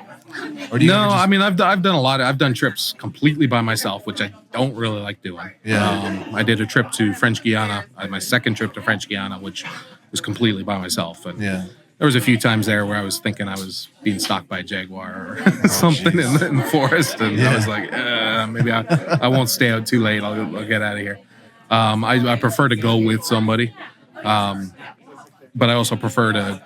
In some cases, I do like a guide or somebody who just knows the area. I did a trip to Senegal and Guinea-Bissau. There's several dialects. I don't speak French, but then there's several African dialects that depending on where you are in the country. Yeah. So we hired a driver who spoke English, spoke French, and then spoke Wolof and a couple of the other dialects. And even though he had no interest in helping us catch scorpions or anything like that, he guarded our truck. He got us through some stuff, and helped us get our permits and everything we needed. Like, he was a good middleman to have. And I think in certain countries, the countries where you're not familiar, that's a great bonus, great thing to have. Yeah. Did they ever look at you like you're insane when you're hiring a guide? Like, yeah, I mean, do what? Yeah, they think they're crazy. But it's funny too because I've been in places where like kids will come out and see what I'm doing, and then they'll run off and 10 minutes later come back with buckets of the same thing I'm catching. I'm like, what? I was in Senegal and I was catching an Androctonus. And I had a bucket and 10 kids came over and looking. Yeah. Ran off and they came back with Androctonus. Now, they weren't carrying forceps like I was using. Yeah. Or black light. And I was like, okay, I did not want a kid to get stung on my behalf catching one of the deadliest scorpions in the world. So I was like, yeah, okay, thanks guys. But oh, that's wild. Yeah. It's been fun because when you travel like that and you get to know the areas and then seeing people and getting them involved. I've had far more great experiences than bad. That's good. Yeah. So you're doing that out in the field. Now, are you also like breeding and retelling, or are you mainly just studying? So, yeah, early on I bred a lot of tarantulas. I kept a lot of tarantulas. Sure. I then had kids. I moved to the States, had kids. Kind of said, you know what, tarantulas, I'm kind of tired. So I ended up getting rid of my collection. Then I worked at the museum. There I was working with dead stuff. I started focusing, my main interest was on the Thelaphonids, the whip scorpions, vinegaroons. Okay. Yeah. Very poorly known group, only about 100 species described, but really weird distributions. Like within the U.S., for example, it was in Florida, but then didn't show up again until mid-Texas. Doesn't cross the Colorado into California, then goes through Mexico, in parts of Central America and a bit of Brazil, and then it's in Senegal. Nowhere else in Africa. Then shows up again in like India, Sri Lanka, Burma, or Myanmar has the largest number of species described. Yeah. All through Indonesia, New Guinea, and Solomon Islands, but not in Australia. They cross the Wallace line, so they just have this really weird distribution. Not a lot's known about them. They all look pretty similar to each other. Yeah. So it was actually, at the time, I was thinking of trying to finish school, get through that, and that would be my PhD, kind of revising the whole order. Life happens, and It does. That's true. funding at the museum started running out for field work, and then Yeah. it became kind of a boring job, and a job that cost me more to get to than I was making. Yeah. So it was like, so then I kind of with the perk of field work kind of falling by the wayside, I ended up just going and being a stay-at-home dad. And then got back into tarantulas about 3 years ago now. Yeah. Much more focused on what I'm doing, but and more for the long run. So back in Canada, when I was breeding, I might buy 2 or 3 spiders. Now I'm getting 10, 20 lots of species I want to work with. So I make sure I got lots of males and females, and I'm sexing them early, and I'm staggering the feeding, and so I get males maturing later than females, or Yeah. after the females have matured, Yeah. stuff like that, and doing a lot more focus on that. I'm also focusing more on old world at this time. The urticating hairs after 40 years of keeping tarantulas really bother me. Yeah, I can imagine. Can't. And after catching Theraphosa in the wild, nothing is worse than that experience.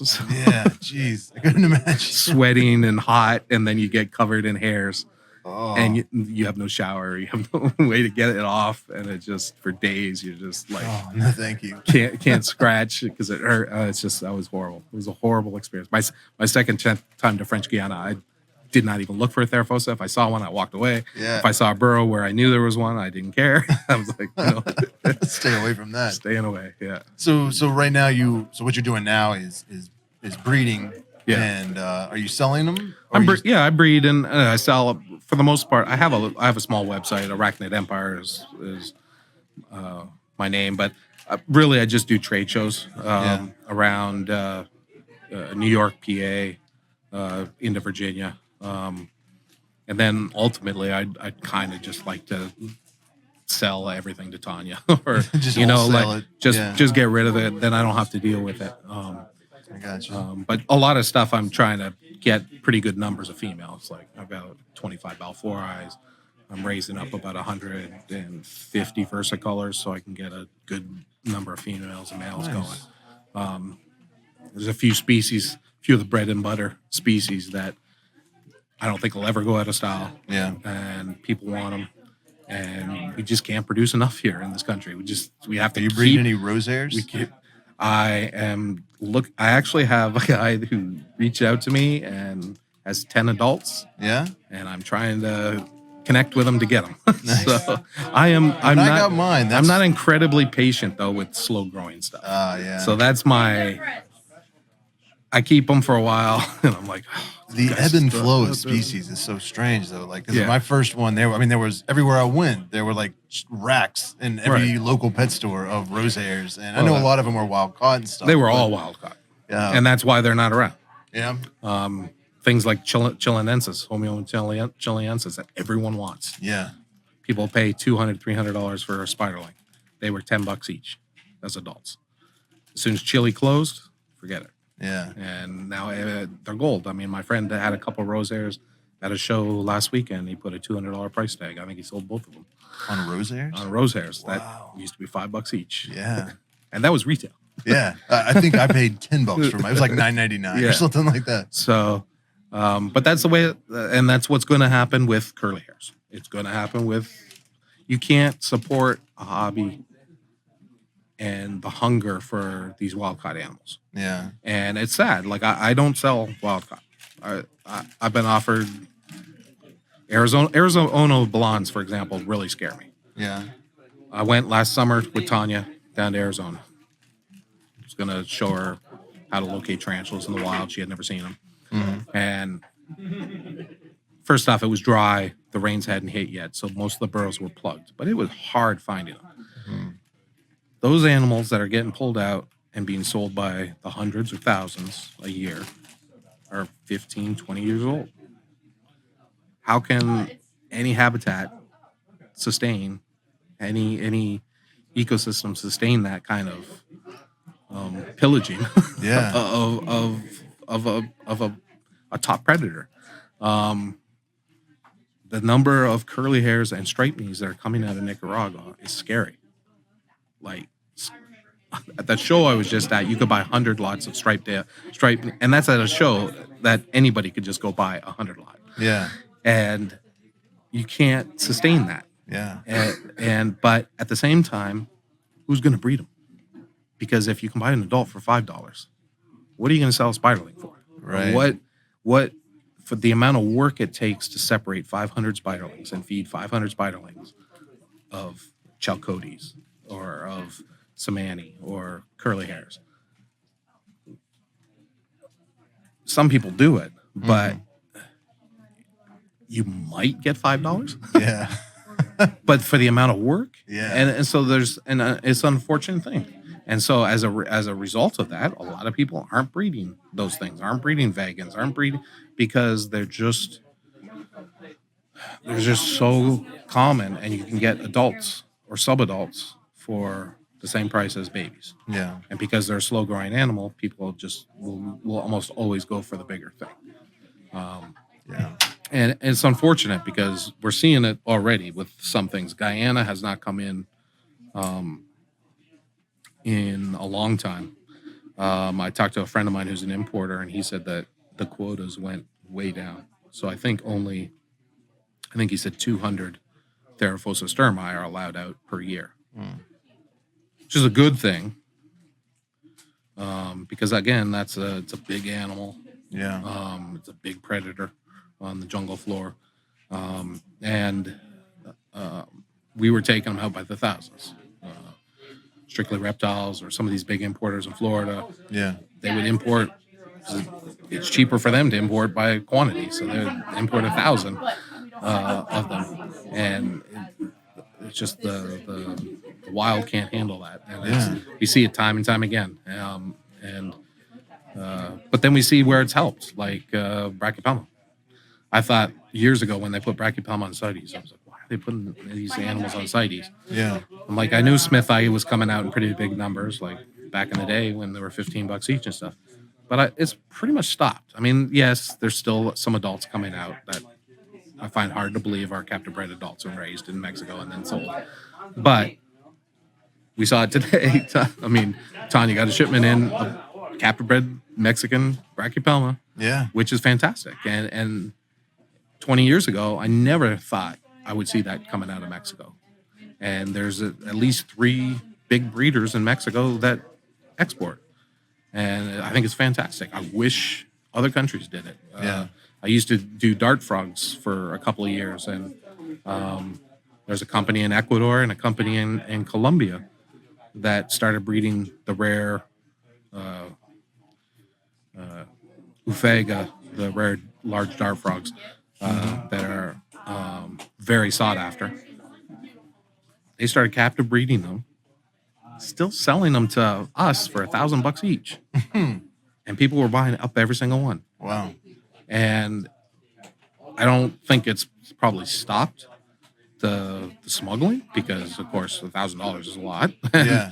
And if you can go smuggle it and get it out for a fraction of the price, however, it's a step in the right direction. Yeah. And I think people are very proud to say, hey, I've got a Tesauros frog versus one of unknown lineage. Yeah. So I would love to see that happen with tarantulas. I mean, there's certainly countries that Brazil. I mean, if Brazil would ever allow that, I know they allow it for marine fish and like aquarium fish and stuff. If they ever allowed something like that for tarantulas, I think it would be a huge hit. Brazil's got more species than any other country. Yeah. So as far as like a hobbyist, one way you can help is to make sure you're only buying captive bred tarantulas. Oh, absolutely. Resist that urge to get the large, cheap. Absolutely. And this is something that I've said a few times that people don't agree with. But like, for example, at some of my shows, I will wholesale at the end of my show to some of the guys who sell a lot of wild caught stuff that kind of are just flippers. They just buy stuff. The stuff may not survive. Mm-hmm. But in my mind, I'm thinking I'd much rather see a captive bred animal die of neglect or of whatever it is, than see a wild caught animal die.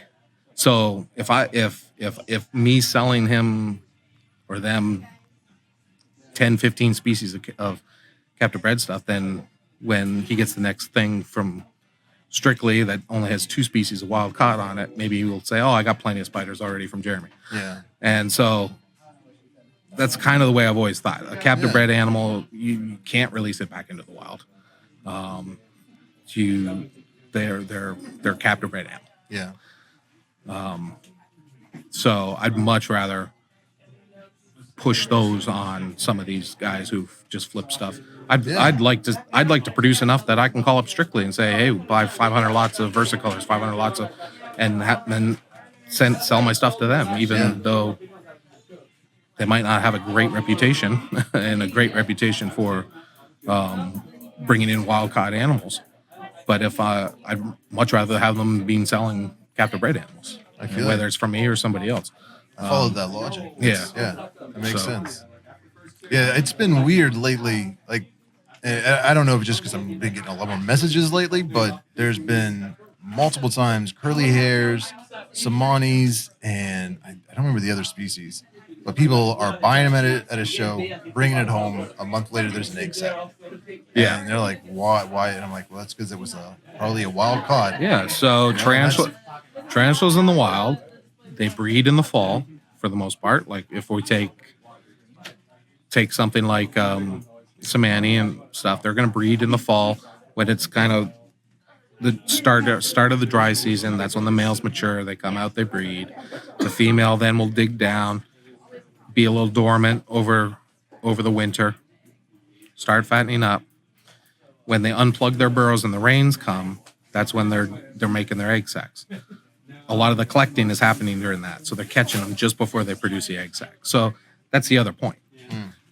If they collect 1,000 curly hairs and say 100 of them drop egg sacs, 100 times 500, they have 500 eggs per egg sac.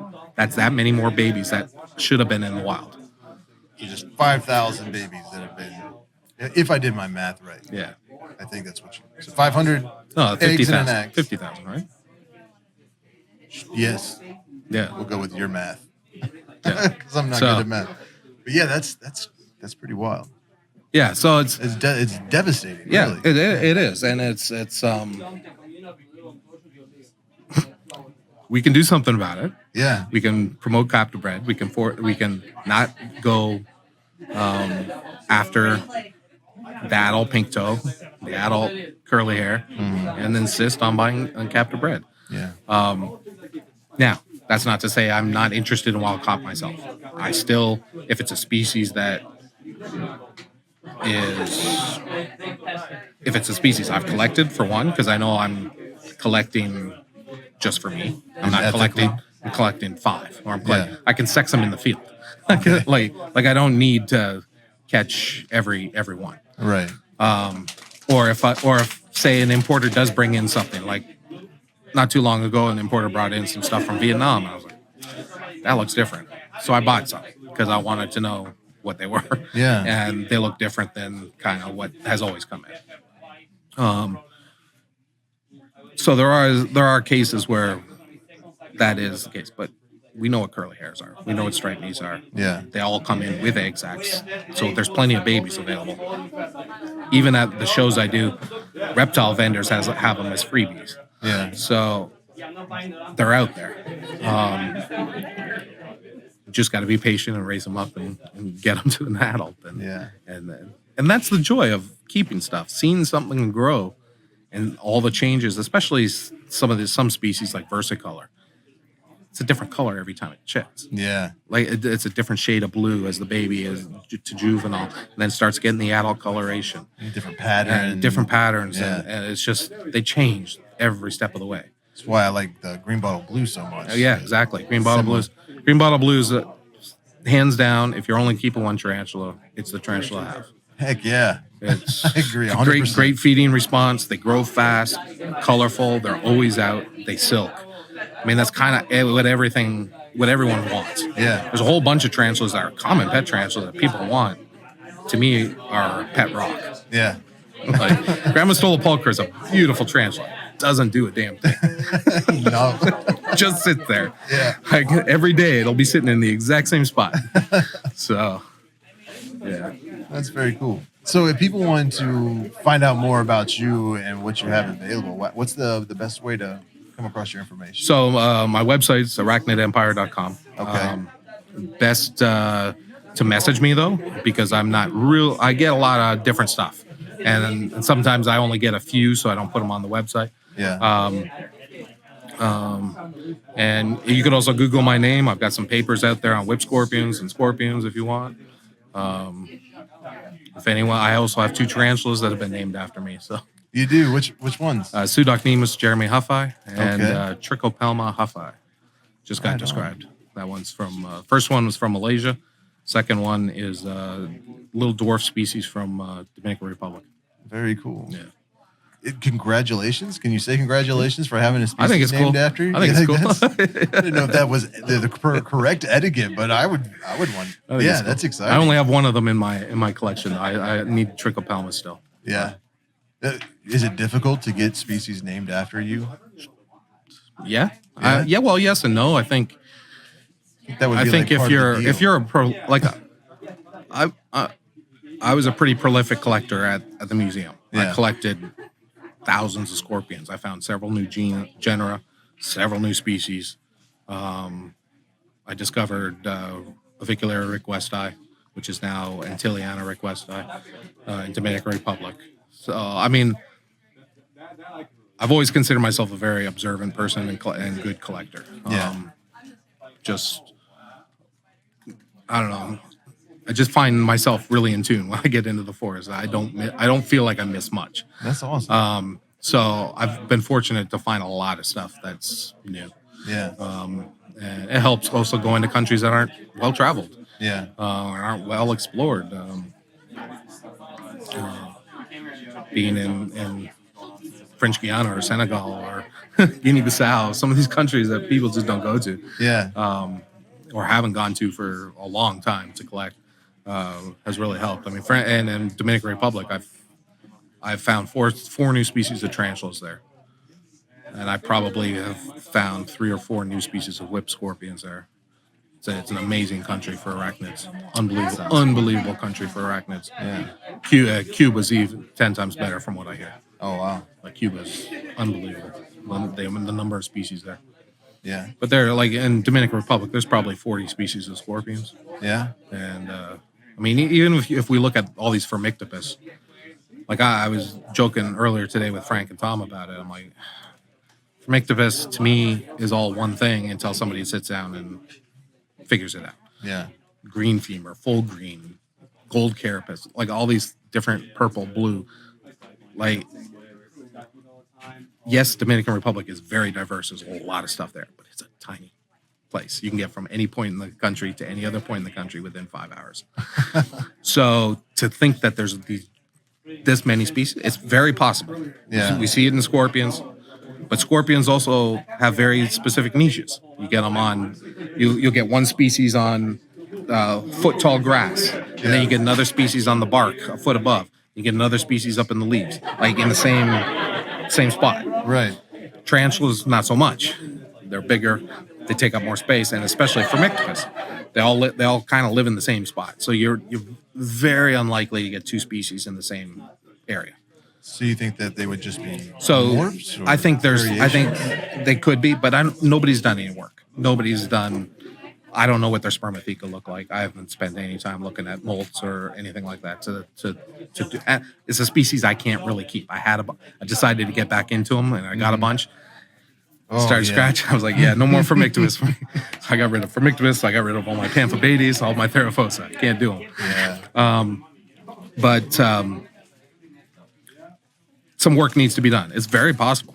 Yeah. And it would follow a lot of the other stuff that we see in Dominican Republic in arachnids. Whip scorpions, amplepigeons are very diverse there. And some of the other spiders are very, very diverse. Like the little trichopelmas, I found 3 species, all relatively close to each other. I didn't know what they were. I collected them for the museum, put them in there. Rogerio Pertani pulled them out to do work on it, and it turns out the 3 species I collected were 3 new species. So, so It's very interesting. more work definitely needs to be done. There are not enough good Theraphosa taxonomists. It's not taxonomy in general. Yeah. It's not. I think it's glamorous. I love it. Yeah. But museums don't. Museums aren't even hiring. Taxonomists are retiring, and they're not really. They're more interested in molecular work or something like that, which is cool. It's different, yeah. But we still don't have, especially with invertebrates, we don't have a good grasp of what we have in our for our biodiversity worldwide. I mean, it's unbelievable what you can find. And people always ask me, like, how do you find these new species? I'm like, just go look. I mean, it's Open your eyes and look down. I mean, we just found a new species of leopard frog in New York City. So, Wow. I mean, they're there. You just gotta look for them and find them. So, yeah, Awesome. I know this is kind of a weird environment to be having a conversation and doing a podcast with all these people walking around and stuff. all right. But would you be willing to maybe do something like this in the future in a more like through Zoom or something like that, where we could talk without all the distractions? And Sure, stuff? no problem. You seem like a wealth of information and experience. I'd really like to dig deeper and hear some more of your stories, if you don't mind. No problem at all. I do have one last question. You were talking about how there's a need for more taxonomists. Yeah. But there's not really openings or people hiring. There's not. It's hard. It's a hard job to find and get. So like if people listening, I know a lot of them are young and they want to kind of get into like, biology or arachnology, stuff like that. Like what is the career path or I think school that you take to get into I think you want obviously a biology major, entomology majors. And really get into the molecular part of it, the DNA. And then you can, once you're in. Yeah, okay. It's kind of like the mob. Huh? Once you get your tenure, then you do whatever you want. Okay. But I think like the classic taxonomists who would just go in the field and collect and describe and draw and all of that. It's not completely gone away. It's just the focus, the big money, the money for grants and stuff is around molecular. So they're just, but you can incorporate like doing DNA. Yeah, you can still incorporate all of that into taxonomy. Yeah. And that's what people are doing now. So you can do that. But what I noticed at the American Museum of Natural History, like after I left there, I know there was a lot of talk of bringing in people more into viruses and bacteria, which is cool, but you can't see it. You can't go into a museum and look at it. Yeah. Like it's not really it's not as exciting to me as like the scorpion collection at the American Museum of Natural History. Is phenomenal. It's absolutely amazing. It's just I could spend hours. I curated it. I was in charge of like rebottling it and I would just like daydream basically about stuff and I even to this day I could go in and see a specimen that I collected and remember what the rock looked like that I found it, especially if it was something like was really cool. Yeah. So I was looking like I know exactly where I found you. That's awesome. So people in the comments seem to be very excited to hear you on a podcast. So okay. we'll definitely have to do this again in the future. Yeah, sure. Well, anytime. Thanks for coming down and being willing to talk to me for a few minutes. Yeah, no problem. Definitely appreciate it. I mean, it's It's been a great day. Insane day. It's been a great day. Yeah. Pretty wild. I've been excited about this. I was here when the store was completely empty and Tanya was terrified of opening it. I said, don't worry, it'll be all right.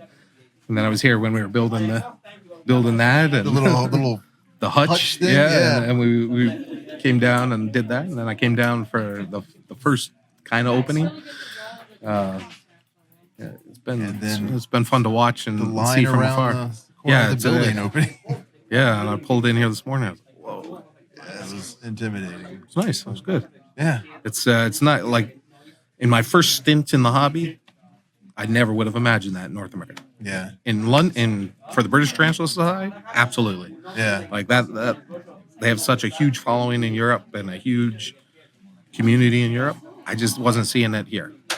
But in the last few years, that's what kind of got me back into it. I was like, because I've always followed it. Yeah. Even though when I was out of the hobby, I've been friends with Frank for going on 30 years.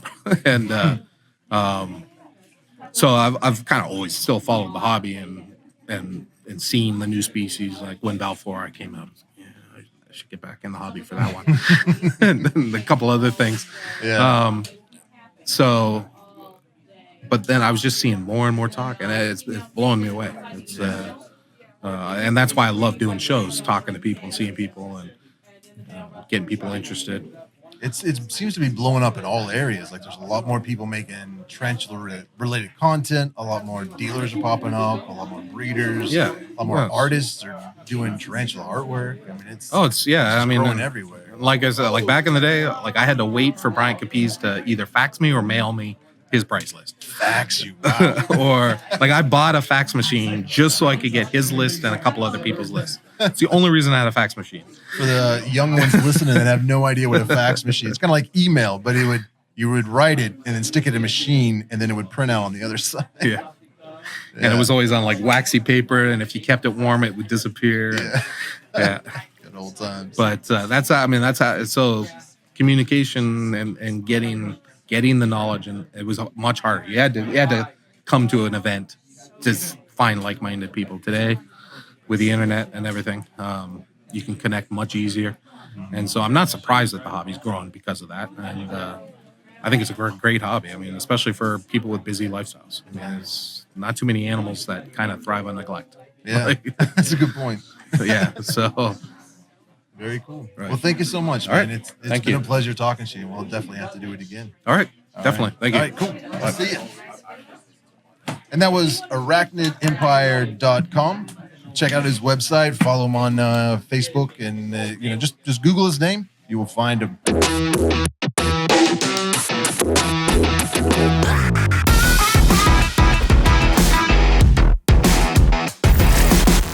Okay, this is Tanya Stewart. This is Kate Stewart. This is my wife. Not Tanya.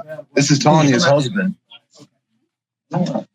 He's hiding from the camera. This is Barry and Isaac and a bunch of other people hanging out in the back there. But yes, that is Tanya's husband. This is my wife. Just kidding. Just an actor. Don't say that. People will believe you. And then way back here, where is he? There's Ryan. There's my son. He's not happy about being on camera.